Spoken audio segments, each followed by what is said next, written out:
प्रधानमंत्री ने दिल्ली में आपदा प्रतिरोधी बुनियादी ढांचा पर अंतर्राष्ट्रीय सम्मेलन 2024 को किया संबोधित। बेहतर कल के लिए आज मजबूत बुनियादी ढांचे में निवेश पर दिया बल। हरियाणा के मुख्य निर्वाचन अधिकारी ने राज्य में लोकसभा चुनावों के मद्देनजर वोटर इन क्यू नाम से एक ऐप की लॉन्च। मतदाता घर से ही मतदान केंद्रों पर लगने वाली भीड़ की प्राप्त कर सकेंगे जानकारी। भारतीय जनता पार्टी के सिरसा लोकसभा से प्रत्याशी डॉक्टर अशोक तंवर ने रानिया अनाज मंडी में जनसभा को संबोधित करते हुए प्रदेश में सभी 10 सीटों पर भाजपा उम्मीदवारों को जिताने की अपील की। और लोकसभा चुनाव को शांतिपूर्ण ढंग से संपन्न करवाने के लिए पुलिस व पैरामिलिट्री फोर्स ने सिरसा से निकाला फ्लैग मार्च। जिला निर्वाचन अधिकारी एवं उपायुक्त आर.के. सिंह ने आमजन से अधिक मतदान करने का आह्वान किया।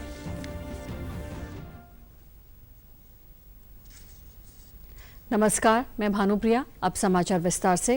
प्रधानमंत्री नरेंद्र मोदी ने नई दिल्ली के भारत मंडपम में आयोजित आपदा प्रतिरोधी बुनियादी ढांचा पर अंतर्राष्ट्रीय सम्मेलन 2024 को संबोधित किया। प्रधानमंत्री ने इस अवसर पर कहा कि पिछले कुछ वर्षों में CDRI की वृद्धि प्रभावशाली रही, जो भविष्य के लिए अच्छा संकेत है। In the last few years, the growth of the coalition for disaster resilient infrastructure has been impressive. We have come a long way since 2019 when CDRI was launched. It is now a global coalition of 39 countries and 7 organizations. This is a good sign for the future.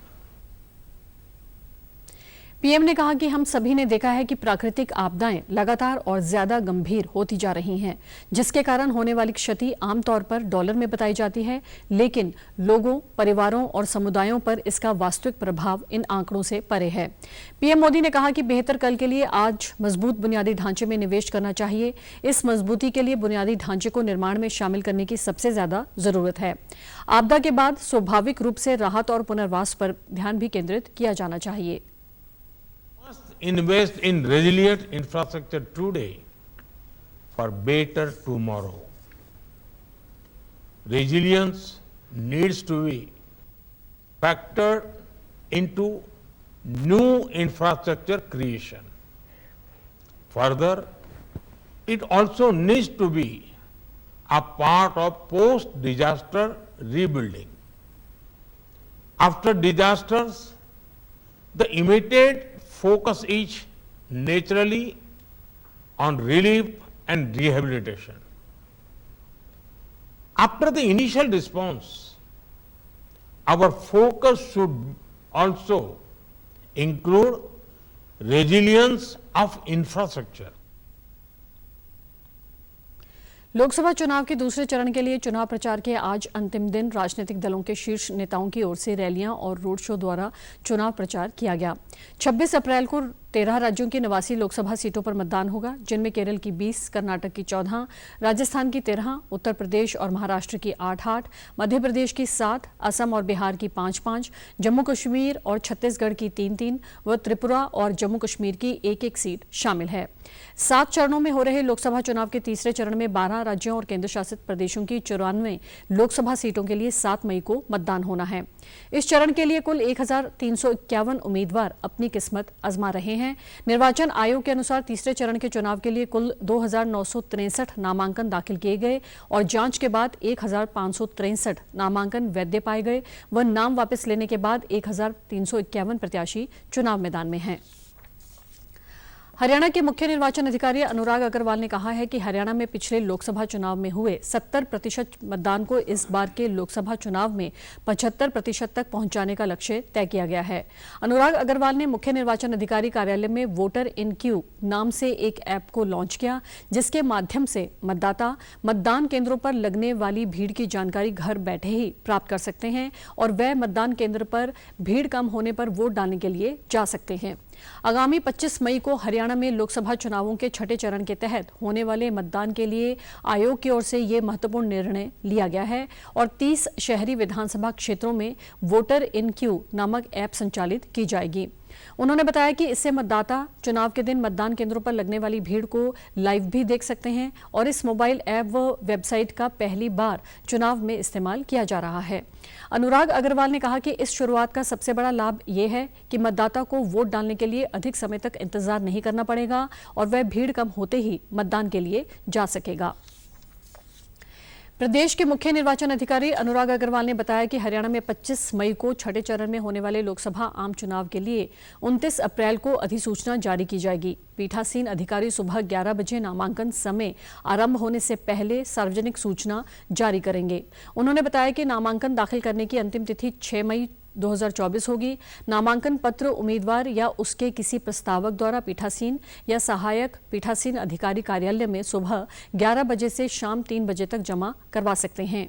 एक उम्मीदवार को नामांकन पत्र जमा करवाने आते समय अधिकतम 3 वाहनों की अनुमति होगी और कार्यालय की 100 मीटर परिधि में वाहन खड़े करने होंगे। उम्मीदवार सहित पीठासीन अधिकारी या सहायक पीठासीन अधिकारियों के कार्यालयों में अधिकतम 5 व्यक्तियों की प्रविष्टि की अनुमति होगी। भारतीय जनता पार्टी के सिरसा लोकसभा से प्रत्याशी डॉक्टर अशोक तंवर ने रानिया की अनाज मंडी में जनसभा को संबोधित करते हुए कहा कि आज देश के 140 करोड़ लोगों का भविष्य स्वर्णिम बनाने का वक्त है। आप सब लोग एकजुट होकर भाजपा के चुनाव निशान कमल के बटन पर मुहर लगाएं ताकि देश तरक्की की राह पर इसी तरह आगे बढ़ता रहे। हम सबको मिलजुल कर इस बार बीजेपी को 400 पार करना है।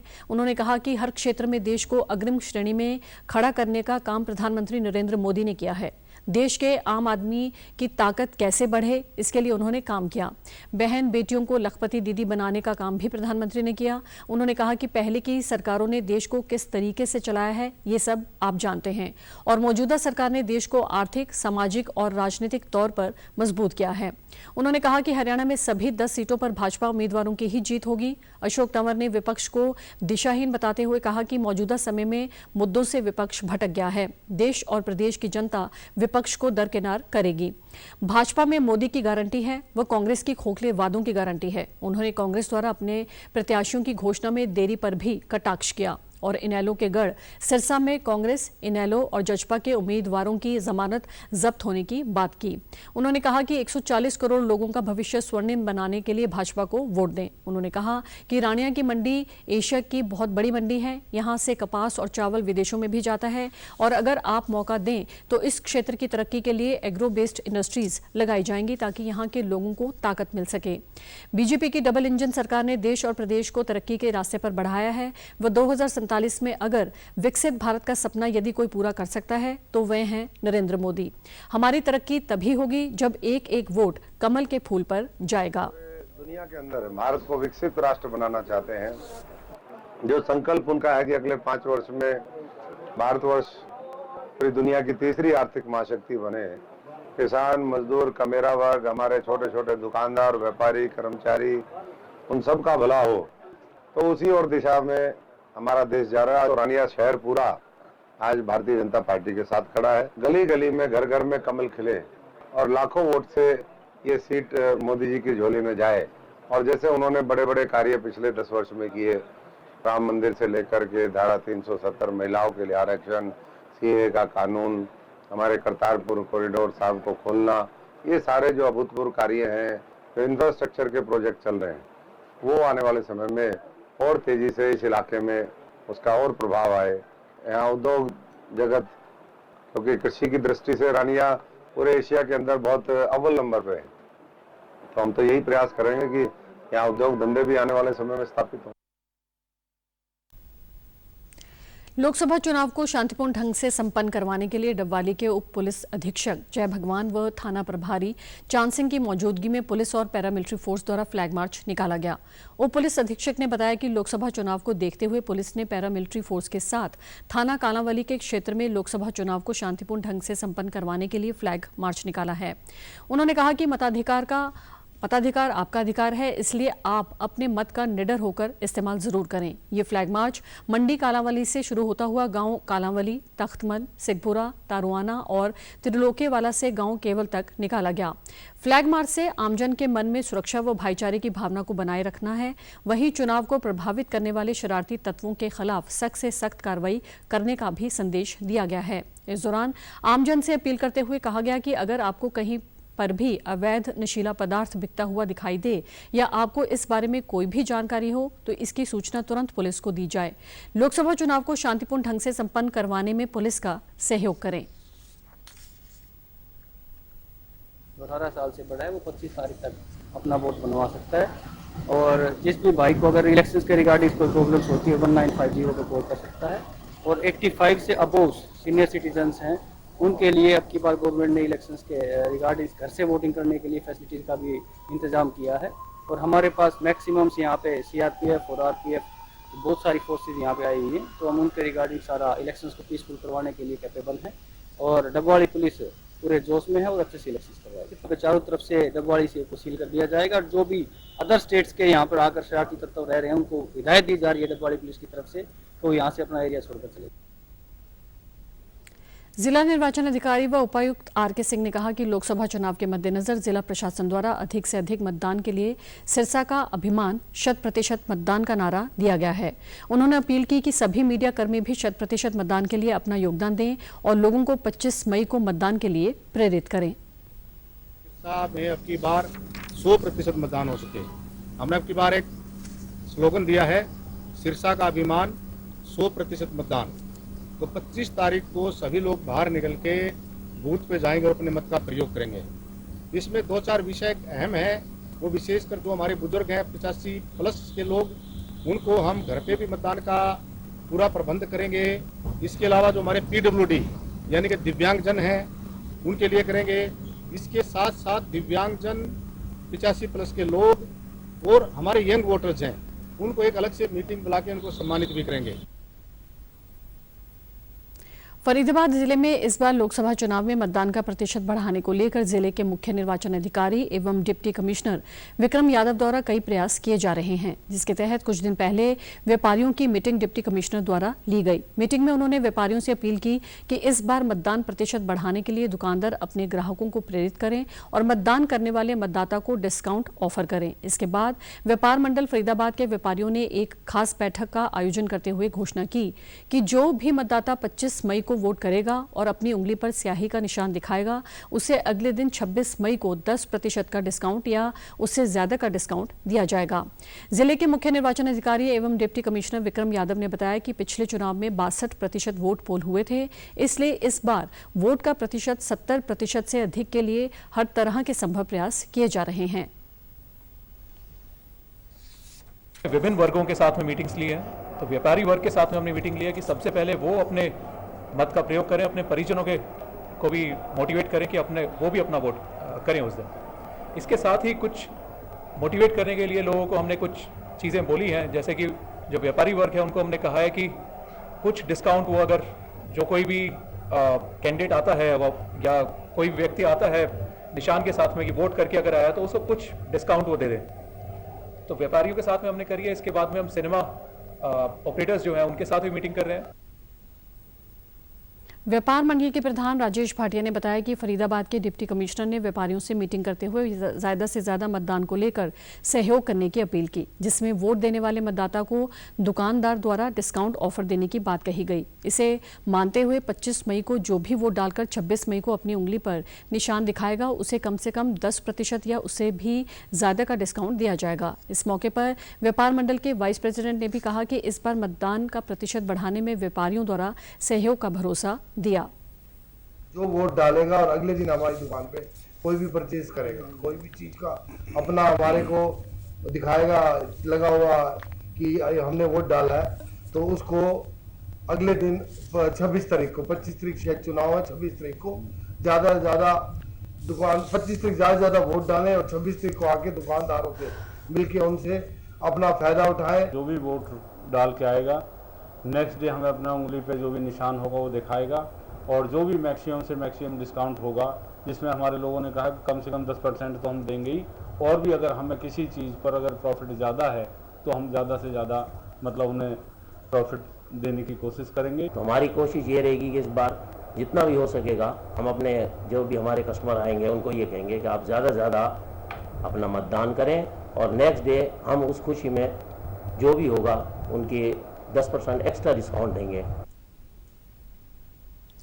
लोकसभा चुनाव और करनाल विधानसभा उपचुनाव के दृष्टिगत आज से करनाल के डॉक्टर मंगल सेन सभागार में पीठासीन और सहायक पीठासीन अधिकारियों की ट्रेनिंग की शुरुआत हुई। ट्रेनिंग के नोडल अधिकारी एवं जिला परिषद के मुख्य कार्यकारी अधिकारी विवेक चौधरी ने बताया कि चुनाव के दृष्टिगत पीठासीन अधिकारियों और सहायक पीठासीन अधिकारियों की ट्रेनिंग 27 अप्रैल तक करवाई जाएगी। उन्होंने बताया कि विभिन्न ग्रुपों में 2500 से अधिक अधिकारियों व कर्मचारियों को ये ट्रेनिंग करवाई जा रही है। विवेक चौधरी ने कहा कि मतदान से एक दिन पहले ये कर्मचारी पोलिंग बूथ पर अपनी ड्यूटी संभाल लेंगे और मतदान के दिन व मतदान पूर्ण होने के बाद उनकी क्या भूमिका रहेगी इसके बारे में उन्हें विस्तार से बताया गया है। उन्होंने कहा कि करनाल में लोकसभा के साथ साथ विधानसभा का उपचुनाव भी है, जिसको लेकर मतदान अधिकारियों को विशेष रूप से जानकारी दी गई। उन्होंने कहा कि वोटर को मतदान के लिए प्रेरित करने के लिए प्रत्येक विधानसभा में मॉडल बूथ बनाए जाएंगे, जिसमें महिलाओं के लिए पिंक बूथ भी शामिल हैं। उन्होंने बताया कि मतदान में लगे कर्मचारियों के लिए भी मतदान करने की सुविधा उपलब्ध कराई जाएगी।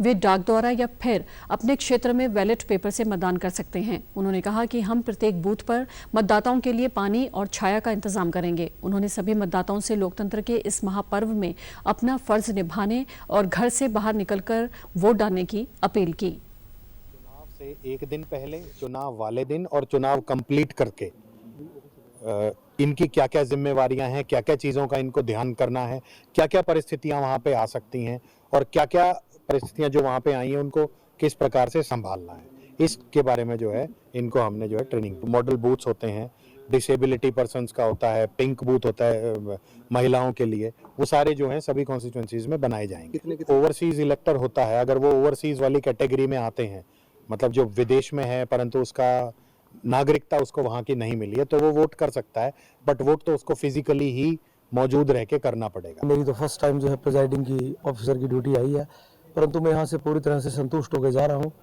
और बड़ा ही डिटेल और बड़ी माइन्यूट डिटेलिंग जो है सर ने बताई है। हमें ज़्यादा से ज़्यादा संख्या में जो है वोट डालनी चाहिए, तभी हमारा ट्रू डेमोक्रेसी का जो कंसेप्ट है वो एक किस्म से, जैसे हम बोलते हैं कि दुनिया में सबसे बड़ी डेमोक्रेसी हमारी है, तो उसके लिए हमें प्रदर्शन भी उसी प्रकार का करना चाहिए। वोटिंग परसेंटेज निश्चित रूप से बढ़नी चाहिए। चुनाव की प्रक्रिया के बारे में बताया जा रहा है और जो भी उसके दौरान मटेरियल यूज होगा उस मटेरियल के बारे में भी ट्रेनिंग दी जा रही है। यहाँ पे लगभग 250 का बैच है जी। अब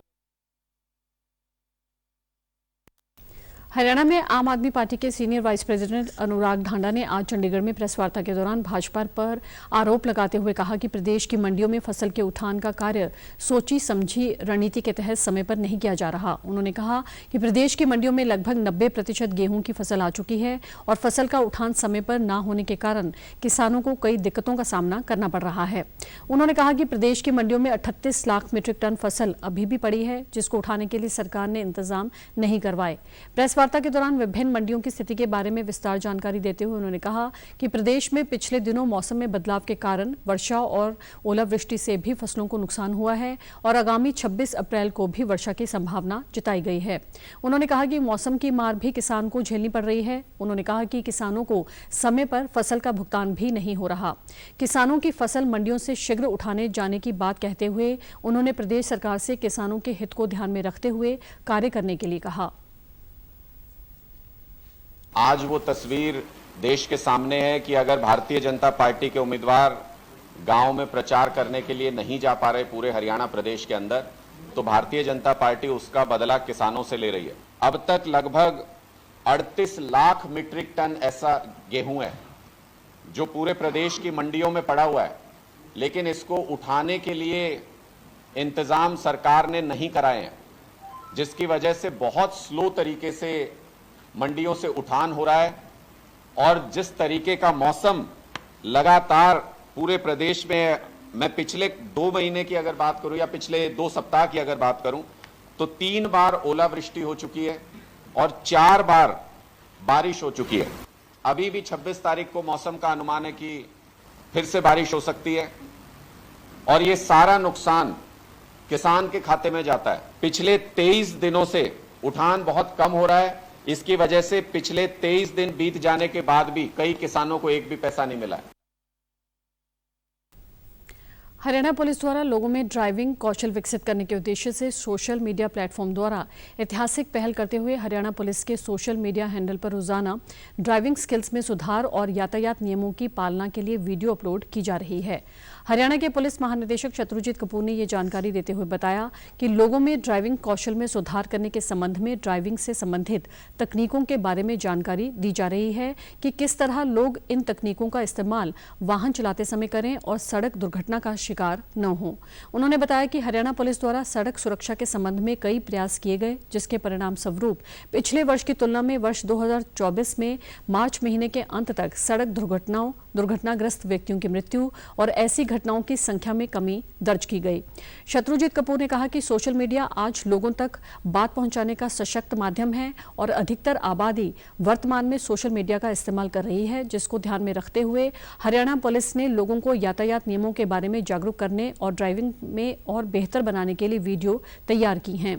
उन्होंने कहा कि इन वीडियो के माध्यम से लेन ड्राइविंग, ब्लाइंड स्पॉट्स, हेलमेट पहनने, स्पीड लिमिट सहित कई अन्य महत्वपूर्ण जानकारियां साझी की जा रही हैं। हरियाणा पुलिस समूचे राज्य में नशे पर अंकुश लगाने के लिए लगातार प्रयासरत है। इसी कड़ी में जींद के गांव पोली में विभाग द्वारा एक सप्ताह का शिविर लगाया गया और गांव में नशे के आदी लोगों की पहचान कर उन्हें जागरूक किया और नशे के ज्यादा आदी लोगों को उपचार के लिए नशा मुक्ति केंद्र में दाखिल भी करवाया।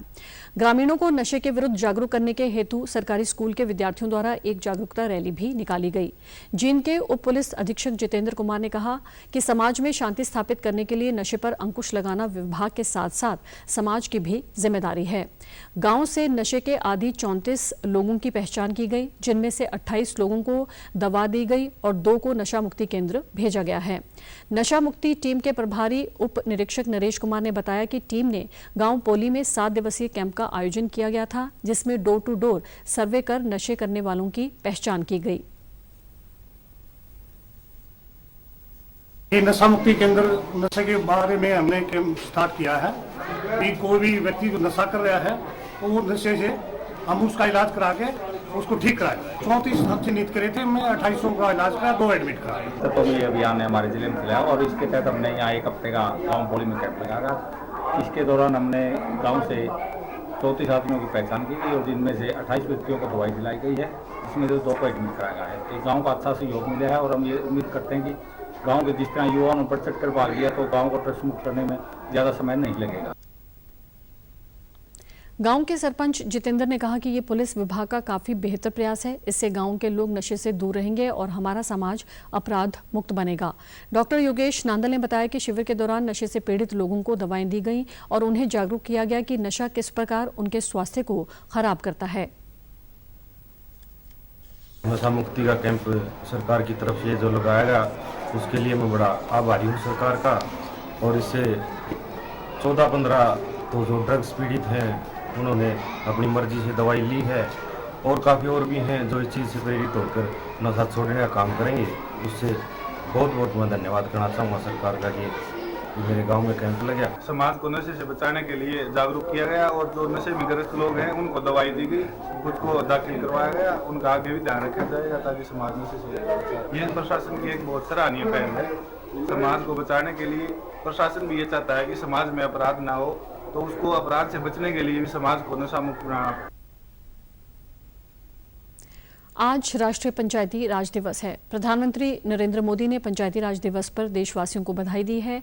उन्होंने सोशल मीडिया पर एक पोस्ट में ग्रामीण भारत में बदलाव लाने और लोगों के जीवन स्तर को बेहतर बनाने के लिए जमीनी स्तर पर कार्य करने वालों की सराहना की है। उन्होंने कहा कि सरकार पंचायती राज संस्थाओं को मजबूत बनाने और लोगों के सपनों को पूरा करने का कार्य जारी रखेगी। देश ने पंचायती राज के क्षेत्र में उल्लेखनीय प्रगति की है और इस व्यवस्था का इतिहास क्या रहा है और वर्तमान में क्या स्थिति है, आइए देखते हैं खास रिपोर्ट।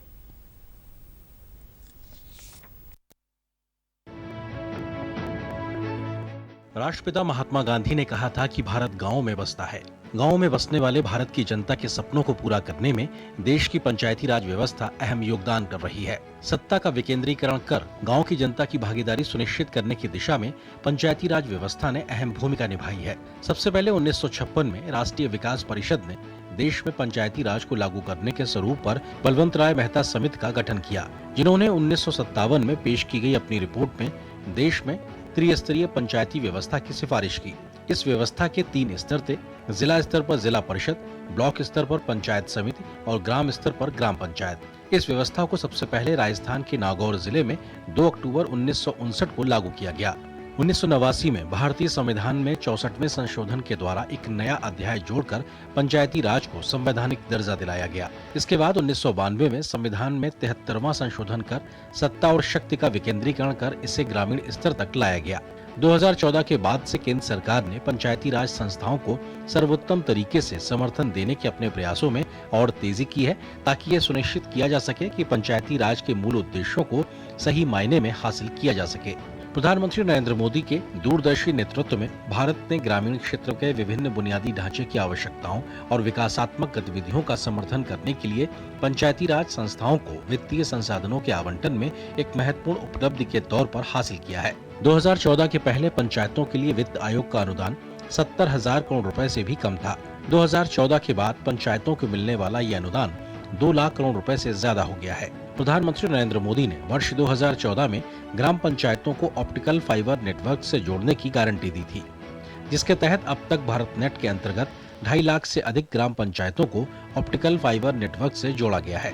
इस वर्ष का राष्ट्रीय पंचायती राज दिवस एक विशेष महत्व रखता है, क्योंकि हम भारत में पंचायती राज के 31 वर्ष पूर्ण होने का उत्सव मना रहे हैं।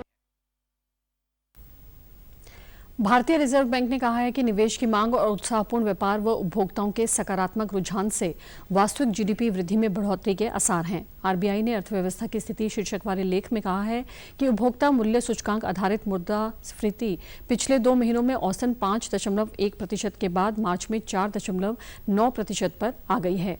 ये भी कहा गया है कि मौसम की घटनाओं को देखते हुए लंबे समय तक भू राजनीतिक तनाव के साथ साथ मुद्रास्फीति का खतरा बढ़ सकता है, जिसका असर कच्चे तेल की कीमतों पर भी देखने को मिल सकता है। रेलवे ने गर्मियों की छुट्टियों के दौरान रेल यात्रियों की सुविधा के लिए व्यापक व्यवस्था की है। इसके तहत अतिरिक्त रेलगाड़ियां चलाई जा रही हैं। आधिकारिक सूत्रों के अनुसार 1 से 21 अप्रैल के बीच 41 करोड़ से अधिक लोगों ने रेल से यात्रा की। रेल यात्रियों की भीड़ को व्यवस्थित करने के लिए सभी प्रमुख स्टेशनों पर वरिष्ठ अधिकारी और रेलवे सुरक्षा बल के जवानों को भी तैनात किया गया है। समाचारों में आज इतना ही। नमस्कार।